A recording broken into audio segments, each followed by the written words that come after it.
basically, I had a few battle cries. I shouted things at people, especially when they get the wind up their bums. You know, I'm a gal that can use power tools. I'm so big. I'm so tall. I'm so powerful. I'm so pretty. Look at me.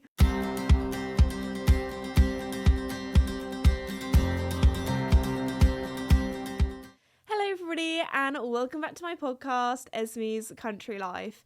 This week I've got quite a bit to update you on. I've actually been a little bit poorly, so a little disclaimer before we start. Hopefully I don't sound too ill. I've finally got to the stage where I'm feeling a bit better now. But yeah, I haven't been too well. But anyway, before we start, I just want to say a huge thank you to the sponsor of the podcast, Red Post. Red Post is an equestrian and country store based in the UK, but they also ship all over the world. Also, I've been allowed to give you guys a little bit of a hint that I might be returning to Red Post in the summer for a meet and greet. That's all I'm going to say for now. I am looking forward to it, hopefully, because whenever I do meet and greets there, their cafe is so good. They give me unlimited milkshakes and unlimited cake. So it's going to be a good day. But yeah, hopefully, when I can tell you a little bit more about it, see you there. But anyway, be sure to head to redpostequestrian.co.uk if you want to find out more information about the tack shop. But anyway, let's begin. Thought we'd talk about my illness first. I feel like that's probably not the nicest thing to talk about. I don't know if any other families or people have weird names for things. But when somebody in my family is ill, especially if it's more like a cold illness, we call it a snot disease because I just feel like you're just plagued or diseased with this snot. And that's what basically I have been basically the last week. So Friday was the first day where I was like, okay, I am not well. I am not good.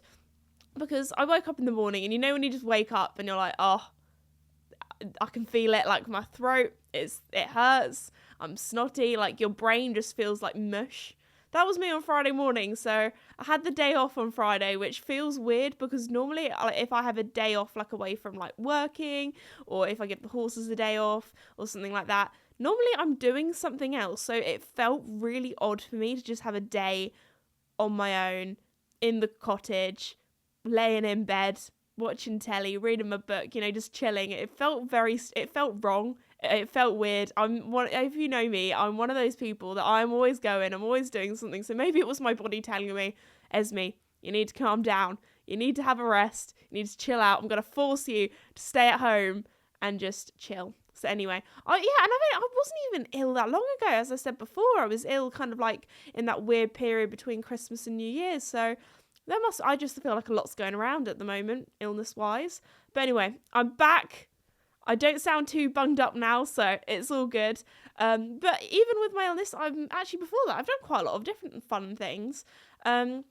I actually went and did some laser quest with some friends the other day after work, which probably sounds a little bit random, but we got a big group of us together. It was actually really fun. I feel like I haven't done a weird, wacky kind of activity like that in a little while, because normally I feel like that's something that you would do all the time, maybe as a teenager at friends' birthday parties and things like that. I remember going to that exact same place with a lot of my friends from Pony Club. We did a Pony Club activity. Did that there. But when I tell you I am a competitive person, I might have taken it a little bit too far at a few stages. Before, when you're walking and you have your little laser gun on you and everything, I was so excited. My heart was racing. I felt like I was walking into a battlefield. I was like, okay, let's go. I was thinking about the strategy if I was going to go up high, so I'd have the advantage of being up high, but then everyone was up high, so I thought maybe I'll go down low for a little bit because there were less people and I could sneak round. I was quite good at hiding. In the end, I didn't actually do that well because they had little scoreboards in. To be fair, some of the things were they were a little bit dodgy, they were a bit sketchy. There was this one guy and he would walk around and basically he just couldn't be got with the laser tag because his thing wasn't working, so he could get everyone else but nobody could get him, and he even didn't end up doing that well because I was so excited because I was hiding in this little crouch spot. I saw him just standing there and he was just walking around because he knew that nobody could get him. I managed to realise that there was one bit on his suit jacket thingy that he was wearing where it would work if you shot him. So I just kept going for him. It was great. I had a great time. There was also one point when me and one of the other guys we kind of like ran into each other, which I know at laser tag the like person that like organized it and everything was like, no running, you'll run into each other. And yeah, to be fair, I would say it was more him than me, because he did run into other people. But honestly, it felt like being in a cartoon. We basically just bashed into each other, and I felt like I went flying back on my feet, and then I just got up and kept going. To be fair, it was a proper workout, like when you're running around, it gets your blood pumping, you're a little bit anxious as well because you don't want someone to get you. But no, it was good fun. Also, another thing that my boyfriend couldn't make it, unfortunately. He was working that evening, so he got told multiple stories by multiple of our friends about how excited / competitive I was at the laser tag. There might have been a few, not talks, I don't know how to describe it. Basically, I had a few battle cries. I shouted things at people and stuff like that, like, I'm gonna get you. I don't know, it was funny. The worst was probably, which I'm a little bit ashamed of myself, was when one of my friends, who was my teammate, I hid behind, and actually no, I think it was someone on a different team. I hid behind them and I grabbed them, and I almost I didn't take them as hostage, but I was hiding behind them, so they were getting shot and not me. And I was like, yeah. Anyway, it was a good time. We had some great fun doing some laser tag. I felt like a kid again. I feel like it's fun doing little activities like that. Also, I can't believe I haven't talked about this yet. I hate being that like YouTuber, podcaster person. Don't even know what to call myself nowadays, because back when I first started this, I called myself a YouTuber, which I still am. I still make YouTube videos, but I do lots of other things now. And I don't really know if I like the term influencer. It makes me feel a bit funny.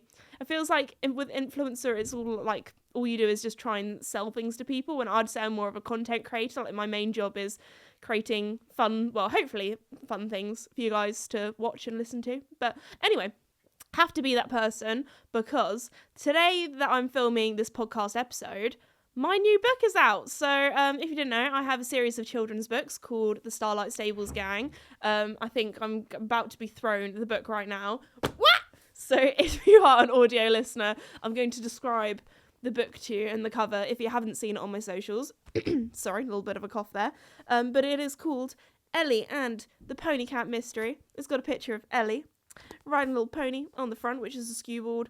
There's a little bit of a mystery, if you can tell by the title. It's green. I don't want to give too many spoilers, but it's probably my favourite out of all of them. Ellie's my favourite character, and it dives into a lot of her like starting secondary school and the challenges she has to face with that, and then the whole Starlight Stables gang. It's quite fun because they all go to pony camp together, so it's kind of like a chance for them to just like be together themselves, away from the adults. There's also a little bit of drama, of course, and other things that happen, so be sure to read it if you want to check it out. Also, I feel like this probably isn't like a very professional thing for me to talk about, but I feel like here on the podcast, we talk about funny things. We talk about basically me embarrassing myself, but I thought this would be funny because I feel like some of you guys out there will find it funny. I think Amazon, basically, because I was obviously looking at it all, like, being up on websites where you can buy it and being like, wow, I feel like a real author. But anyway, I was looking at that. And for some reason on Amazon, it says, like, it's in a #1 category. So, whoop, whoop, excited at that. So, technically, I'm a #1 bestseller because it says #1 bestseller next to it. But I was also looking at the other, like, that was in like children's or something. And then I was looking at the other categories that it's like in or trending in. And one of them was pregnancy. Now, can I just say, my book is I think the like age range that I think it's based for is around like 8 to 13 year olds, or 9 to 13 year olds. So anyway, it's nothing in it. It's about pregnancy. I don't think there's even a baby in it. Like, I don't know where that's from. So no one is pregnant in the book. Maybe I should have put some more pregnant representation in there.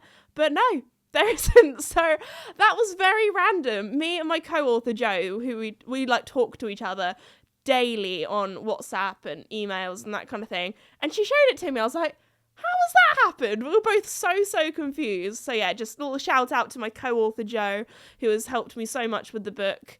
She's definitely held my hand because the Starlight Stables Gang is kind of like my first book series, and she's been amazing at coming up with ideas. And she also has a kid like a similar age to the kids in the book and that kind of thing. So it's nice having like a parent's perspective when writing the book. But anyway, that's been really fun. I've really enjoyed the journey so far with the books and things. But we're talking about maybe a book 4. It's not confirmed yet. I'm trying to persuade. We'll see. So if you guys really like book 3, then maybe there'll be a book 4, because I'd love to write a story about the 4th Starlight Stable gang member, Daniel. But anyway, that's my spiel about the books. Sorry, I'll move on so you can hear about more embarrassing stuff in my life, but I just thought I'd talk about it because I'm proud of it, and also I just thought that little anecdote was quite funny. Something else that I've been up to this week, again, I feel like this was before I was poorly. I took Joey for a hack, and I've been kind of like keeping updated on Joey's journey of bringing him back into work after him injuring himself again out in the field. But anyway, I told you the story a few podcast episodes back about our first hack back around the village, and we came across the muck spreader. That was his first interaction with the muck spreader. It was quite scary, but he got over it. So I think I've come to the conclusion of what I think is the worst thing to come across when hacking a horse. Now you might be thinking, oh, is it a tractor? Is it a plastic bag? Is it a motorbike? Is it a child? No. The worst thing that you can find across a hack is another horse going in the same direction as you, but a little bit further ahead. Because that happened to me. I feel like, Joey, we've been on so many hacks. Since then, we've been on hacks, seen other people. They've been going a different direction to us. So obviously, we ride past, go our separate ways. Joey, obviously, when he sees the other horse, he grows a hand taller. He goes into what I call stallion mode, even though he is a gelding, but he's trying his best. He kind of just like puffs his tummy out. He likes to, or just his chest out, and just likes to kind of make him feel like he's a little bit bigger. If there's a lady or a man there, he likes to try and impress them, being like, look, I'm so big, I'm so tall, I'm so powerful, I'm so pretty, look at me. And then as soon as they've gone past, he's like, all right, back to like riding on the buckle, nice and chill, just, chilling about on my hack. But yes, I thought, you know what, today's the day. We've been going really well. He's been really good. I gave him a really hard flat work session the day before, so he'll be a little bit more tired. I thought today will be the day that I take him in an open field for the first time since October. So get on him, go for our hack. Seems so happy, so chilled. Perfect. Go all the way across the fields. It was too muddy to canter, so he didn't have to worry about doing that. As much as Joey loves a good canter and a gallop, when the ground isn't great, he knows, okay, we can only walk or trot here. He's good. Got to the end of the field, went off the bridle path, so we're going back onto a little road track thing to ride back to the house or my parents' house or the yard. And yeah, we see a horse trotting by up ahead, away from us, and oh my goodness, Joey was not happy when I said, no Joey, we cannot gallop right up behind their bum and say hello and overtake them. So when I was like, no Joey, we've got to walk, or actually I was like, you know what, he's gonna have so much energy, I'm just gonna trot him, but do a controlled slow trot. Oh, my little watch pinging off then, sorry about that, I promise I'm professional. But anyway, back to our hack. So yeah, Joey had a little bit of a meltdown. Now, I know that, I feel like horses sometimes are just like toddlers. He was just like, Mum, I want to run. And I was like, no, you can't run, because number one, cantering and galloping on the road is probably illegal and definitely not safe and definitely not good for your legs. You've only just come back from being ridden again, and it's like, goodness grief. So Joey had a meltdown. If you want to know what a Joey meltdown involves, it involves him squealing. It involves him basically doing passage, trotting on the spot almost, or doing lots of big leg movements, sometimes going a little bit sideways, sometimes backing up into the ditch, and I'm like, Joseph, do not go into the ditch. Goodness grief, child, what are you doing? And then sometimes his little back legs will go up, or he'll do a little hop. He'll be like, the floor is lava, leap up in the air. So he did a little bit of that for about not even 2 minutes, I'd say probably 30 seconds, and then he was like, oh, okay, I'll listen to you, Mum. They've gone around the corner now, I can't see them anymore, they don't exist. Okay. So I felt like I felt like I dealt with it well. I just got him into trot and I was like, let's have a little trot, get your energy out, get this pent up stuff out. We're just moving forward. No, we're not going backwards into the ditch. But yeah, so that was a little bit scary. Please let me know in the comments if you're listening. Oh my gosh, goodness grief, my Apple Watch is really peeving me off.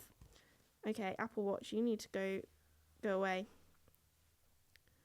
Whenever I say peeving, it makes me think of Peeves the ghost in Harry Potter, for any Harry Potter fans.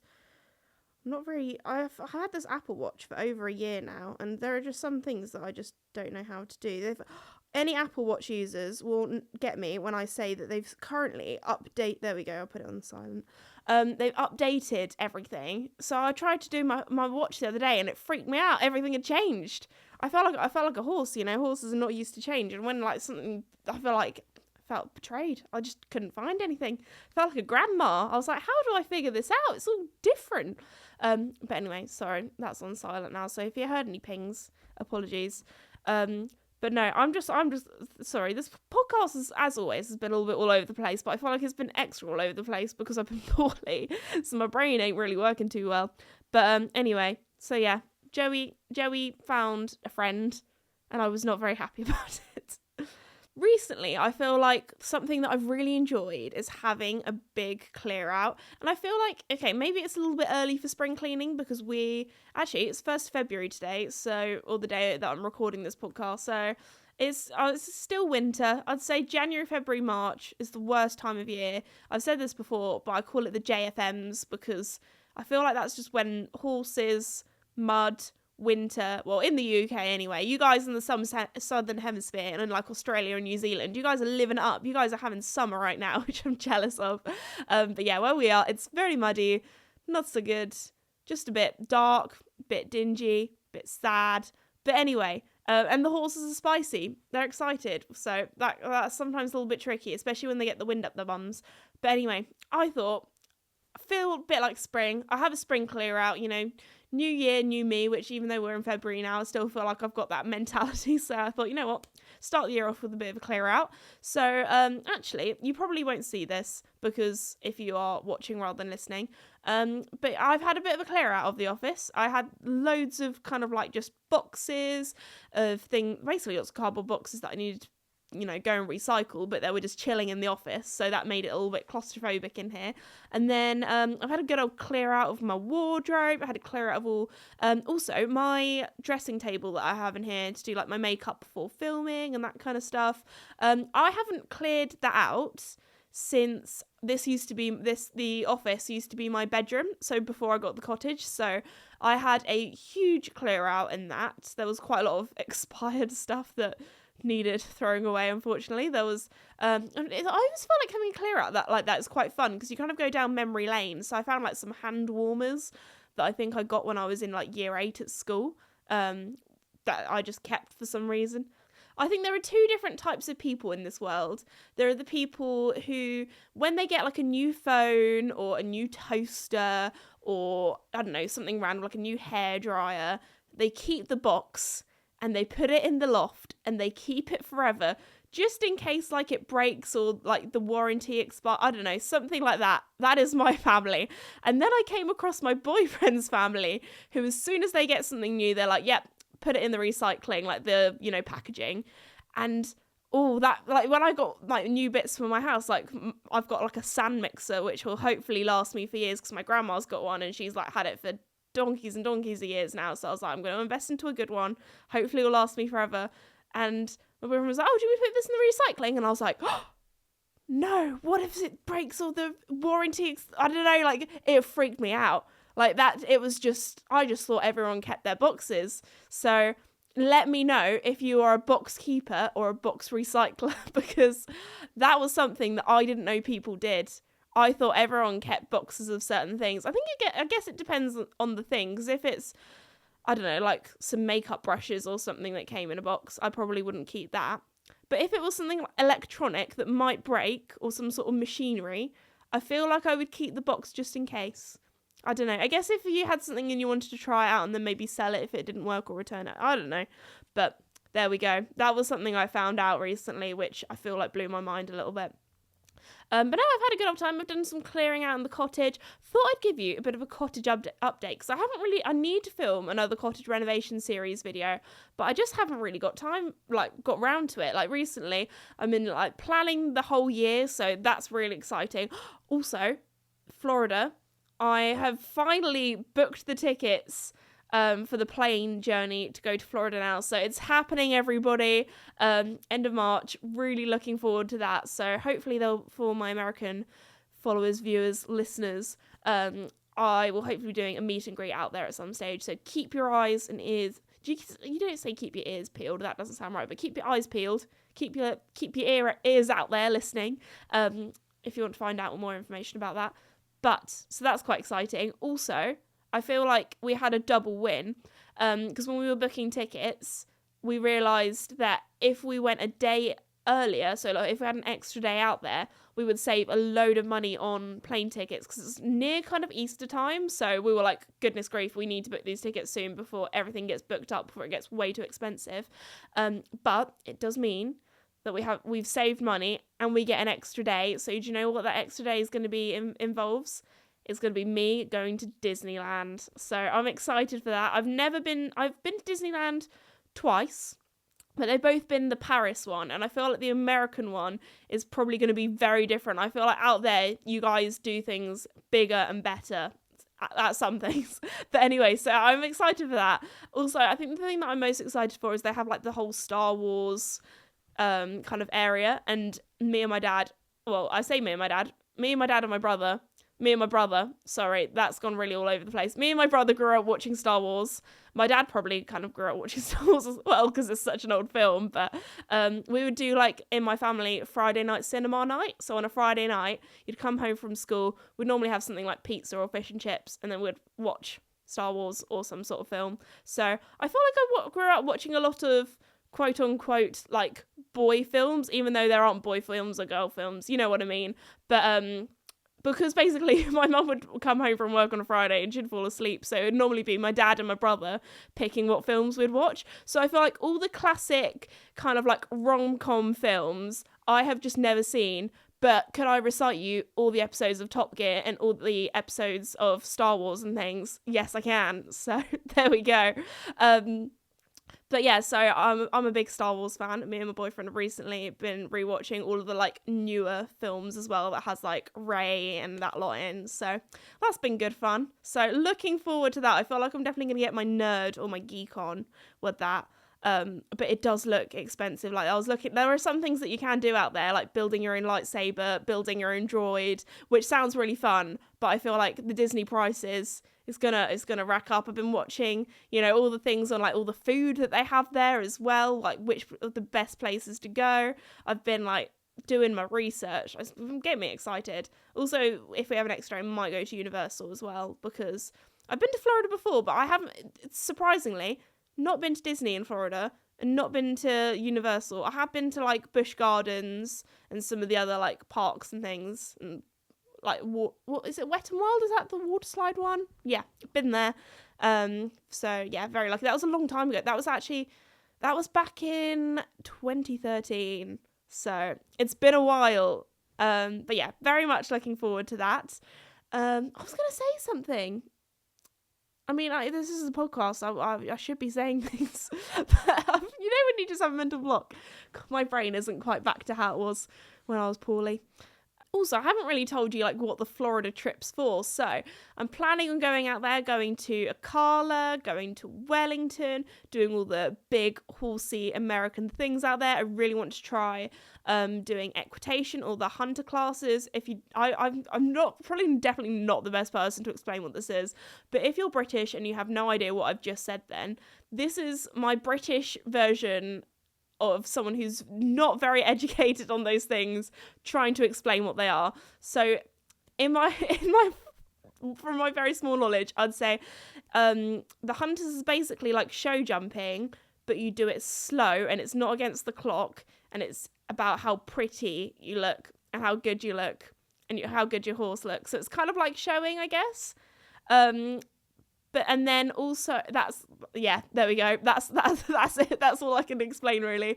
It's definitely, there's a lot more to it, which I will find out when I go out there and try it. And then equitation, I'd say, is like the same thing, but I think there's no jumps, or maybe it's the same. You can get equitation hunter classes.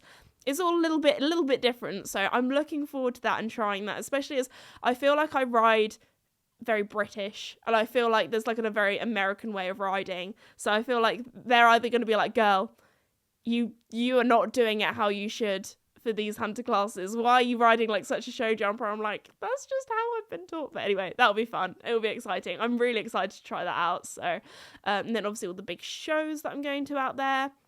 And yeah, doing some other Florida things, some exploring, other bits and bobs. So yeah, also, sorry, before I got onto Florida, I was talking about having a big clear out, the cottage. I was talking about that. Anyway, I thought I would give you a little update on what I've been doing with that. Because I told you about how I was getting into planning, that kind of thing. That's why I've been busy. Anyway, we're booked and ready for Florida. But no, the cottage, something that I've been umming and ahhing about recently is that I had the smallest room in the cottage is currently a mess zone. It's got my Christmas decorations in there that really need to go in the loft. I've got like a whole massive cardboard box full of books. So at the moment, I'm trying to figure out what I should... Oh, I had a little hiccup then, sorry. I'm trying to figure out what I should do with my books. If I should buy a bookcase, because it's quite a small room, it has eaves, so the roof basically slants, so basically the wall is the roof, so it makes it seem a lot of a smaller space than it is. So I'm thinking maybe underneath the eaves, I was going to say build. I am probably going to get some help when it comes to building this, because even though, to be fair, I've done a lot of DIY on the cottage, doing it myself, I'm a gal that can use power tools, there are some things where I'm just like, you know what, that sounds like it needs to be pretty precise, especially as the cottage is quite old and the walls are a little bit wonky and the floor is a little bit wonky. So even if I did something perfectly straight, it would probably still look wonky because that's just how it is. So I'm thinking maybe some built-in bookshelves, because of the size of the roof and things, I have been basically the day that I was ill, I was in bed scouring the internet to try to find some bookshelves or bookcases that are low enough to fit under the eaves, and I could only find like one or two, and when I tell you, they looked like they were made not very well. They were build it yourself. I was looking at the reviews, people were saying there weren't enough screws, that there was cracks in it, that it wasn't even proper wood and stuff like that, and I was like, ooh, this is not sounding good. I do not want to... it would end up me crying trying to do flat pack furniture and then having to ring my dad or my boyfriend to help me. So actually, to be fair, in my dressing room, I managed to build a little shoe rack that was wooden. Did all the screws and everything up myself, so I was quite proud of that. But I haven't done much DIY in my life. I feel like it's one of those things, if I did it all the time, I feel like I'd get really good at it. There's nothing stopping me, I could do it. But I'm a busy gal. I've got the channels and the horses to look after full time. I don't know if I have the time to learn how to use power tools exactly. But here we are. But anyway, so I've been thinking about that, what I'm going to do with that. So that will hopefully be the next sort of episode in the cottage renovation series, me doing that room up, because I really want to make it like an office and have like a proper desk and things so I can do some working at home, that kind of bits and bobs, so that'll be good fun. But yeah, that I feel like having a good old clear out, it just makes me feel happy. Like I walk into somewhere and everything's all tidy. Do you know what's been a real game changer? Getting those little plastic not tubs, like they're small, you'd put them in a drawer and they would organise your drawer so things don't roll around. That has been a real game changer, especially in my bathroom with all of my like skincare products and all that kind of stuff. Especially as you can put like these little like the ones that mine came with, they have these like little stickers that you put on the bottom so things don't roll around. So that has been a game changer as well. I thought we would talk a little bit about Casper and I's 10-year anniversary. Time has flown by so quickly because I've had him since I was 12 and I'm now 22, and I don't know, time is a weird thing. I've said this before. When you get older, I feel like it goes so much quicker, But anyway, I thought I'd talk a little bit about that because I was going through some old photos. You probably would have seen that I've done like a full YouTube video on it talking about our journey, which, can't lie, makes me a little bit emotional. Made my dad cry when he watched that. So anyway, he looks really embarrassed now. But also I did like a little video that a little short that I put on all of my other socials, which was very sweet, all about like teenagehood horses and how important they are to you. And it doesn't have to be, it could be like a riding school horse, it doesn't have to be your own horse, it's just a horse that's there for you, you know. But anyway, that was very sweet. I'm not going to get too, you know, cheesy, corny, mushy gushy, whatever you want to say about it, because I do love my boy, I love him a lot, you guys know that. But I actually found these old photos from Pony Club camp the other day when I was going through everything, going back through the archives. And oh my goodness, I forgot how brave I used to be with cross country. Obviously nowadays I'd say I'm more of a show jumper than an eventer, but at Pony Club you kind of just did everything, which I feel like was really good. It's so fun doing a little bit of everything. But yeah, so I was looking at these photos, I was like, oh my goodness, we were jumping some like B100 novice fences, and so that was like a meter 10, and I was like, goodness grief. Goodness, I don't know. I think actually there were a few jumps that my instructor said, oh, they're only 80, they're only 90, you can go and do that, easy peasy, Casper's fine, you're great, sunny days. I did not see this fence until I was at it. And when you're going very, very fast in canter towards a fence, you've just got to go all in. You've got to hold on tight, you got to pray, you got to just go for it. So I was going up to this jump, and the closer I got, the bigger I realised it was. But when you're going pretty fast, you can't just, you know, you can't pull out, you can't go around. I was like, okay, Casper, I believe in you. Literally, I believe I can fly. So yeah, we just flew over them. I look back at my poor mum. My mum would always make sure that at camp, whenever we had cross country, she would always go on those days to help out and do the lunches and things and watch me do cross country, because it would petrify her. My mum's not horsey, so I guess watching your non-horsey child, if you're non-horsey, watching your horsey child doing something horsey could be a little bit scary. But anyway, yeah, she would always be there, like if she was filming. To be fair, my dad does like all the filming now, but if she was doing the filming, you could always tell because her hands would be shaking a little bit as I'd be coming up to these fences. And I remember this one drop fence where I was like, oh yeah, I can do that. Casper's great with drops, he can do it all the time. When I got to it was quite a bit steeper than I realised, and I did do it in the end. I was very proud of him, but oh my goodness, even my camp instructor was like, are you sure about that one? Because my friend did. I was like, oh yeah, we'll be fine, we'll do it as well. But to be fair, Casper is like 14, 3, 15 hands. My friend was like on a 17 hand horse, so it was a bit more of a drop for him. I used to be so brave. Don't know what happened there. I think it's just as you get older, you get a little bit less brave. But anyway, so I was looking at some of the photos and things of basically Casper and I back in our prime, and I was like, oh my goodness, there was one fence, and it doesn't even look that big because the grass around it was quite tall, but it was so wide. Oh my gosh, I feel like, yeah, anyway. So that was really good fun. I enjoyed kind of going down memory lane with that and making a little 10-year anniversary video. Because I'm pretty sure, I think I've made like a 10-year one when it was my 10-year anniversary with Mickey as well. So think about what my 10-year anniversary video would be like with Joey. Goodness, that's going to be a story and a half. I'll be like, yep, this was when he was good, and this was when he was injured, and this is when he was good again, and this is when he was injured again. But no, we're getting there. I had a really good lesson actually with Joey the other day. We're doing lots of pole work. Shouldn't be too long now until we can maybe think about hopping over some cross poles. So looking forward to that. He's doing very, very well. But anyway, I think on that note, we'll finish it off there. Also, in March, it will be my 4-year anniversary with Joey, so that's gone by real quick. And then in August, it'll be my 3-year anniversary with Duke. So time really, that's scary. Time's really flown by. But anyway, on that note, I'll say thank you very much for listening to today's episode of Esme's Country Life. Thank you so much to the sponsor of the podcast, Red Post, obviously, for sponsoring it, if you want to check them out. But anyway, hopefully this podcast hasn't been too rambly or hasn't been too awful or sounded too bad. with me being poorly, but I wanted to do an episode, even if it was going to be a little bit all over the place. But I tell you what, I feel like sometimes that makes things a little bit more interesting, Anyway, thank you so much for listening, and I'll see you all next time. Bye!